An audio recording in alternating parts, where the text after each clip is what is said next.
Your Honors, ang posisyon po ng depensa dito ay subpoena and a search warrant are very much similar in that both are compulsory processes. As he pleases. Yung pong search warrant, kung ano man ang makuhang ebidensya doon, ay direktang binibigay po yun sa court, and that is now considered as evidence by the court that issued the search warrant. Iba po ang subpoena, dahil pag naglabas ang isang hukuman ng subpoena, itong mga records ay hindi po siya considered yet as evidence. Yan po ay ipoproduce lang, dadalhin lang po sa korte, and now it is up to the parties, and I refer to both parties, to decide which of those documents may be relevant in terms of the evidence that they are need to present. Yung pong nakikita po natin sa subpoena, it is not in any way invasive because, as I mentioned earlier, and as pointed out by Senator Enrile when he was the presiding officer in the Corona trial, we are simply having those documents produced. The admissibility of those documents will only be determined after if offered by the parties. Kaya po sa aming mga pananaw ay malaking-malaki ang pagkaiba ng search warrant sa subpoena. Your Honor, may I be With the permission of the lady Senator Judge, counsel for respondent may now give his answer to her query. You may proceed, sir. Thank you, Your Honors. Your Honors, ang posisyon po ng depensa dito ay subpoena and a search warrant are very much similar in that both are compulsory processes. No? So, yes, hindi tayo papasok sa bahay ng isang tao o ng nasasakdal, but it will be intrusive because we will be opening up all the financial transactions for, sabi nga dito, almost 20 years of the respondent. Kaya po, katulad ng isang search warrant, the things that we are asking for through a subpoena must be particularly described. Kanina po, nabanggit po ng aking kagalang-galang na opposing counsel na particularly described na po yung kanilang naisulat.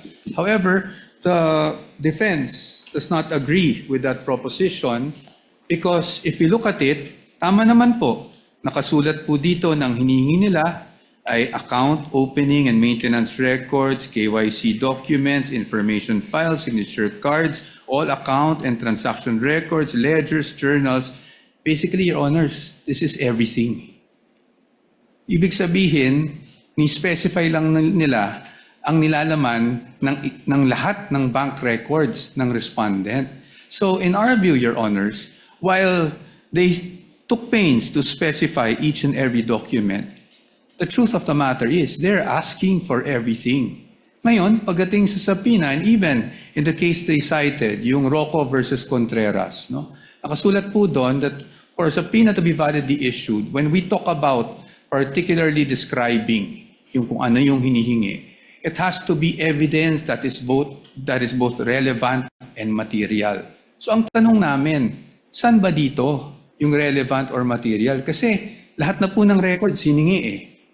So, and this bolsters our theory, of course with all due respect to the opposing side, na kaya namin tinatawag o kaya namin natawag na fishing expedition ito. Kasi lahat na ng records hiningi, pero hindi naman matukoy which would actually be relevant, which would actually be evidentiary to the accusations they have made under the articles of impeachment.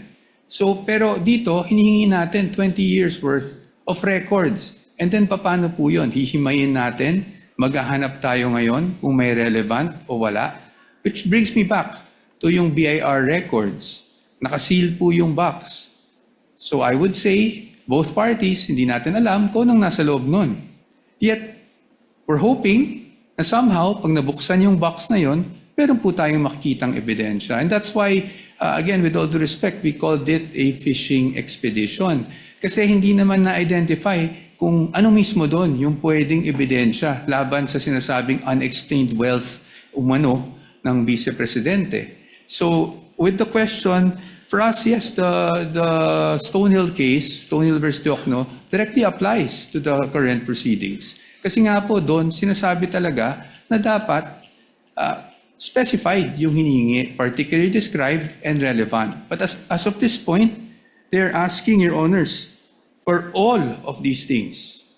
And again, while they specified each and every document, kung babasahin niyo po ng mabuti ito, they're actually asking for all bank records without, in fact, telling us which transaction is relevant to their accusation, which transaction will actually support their accusation. Yun po yung aming pananaw dito sa tanong ng ating kagalang-galang na hukom. Thank you po.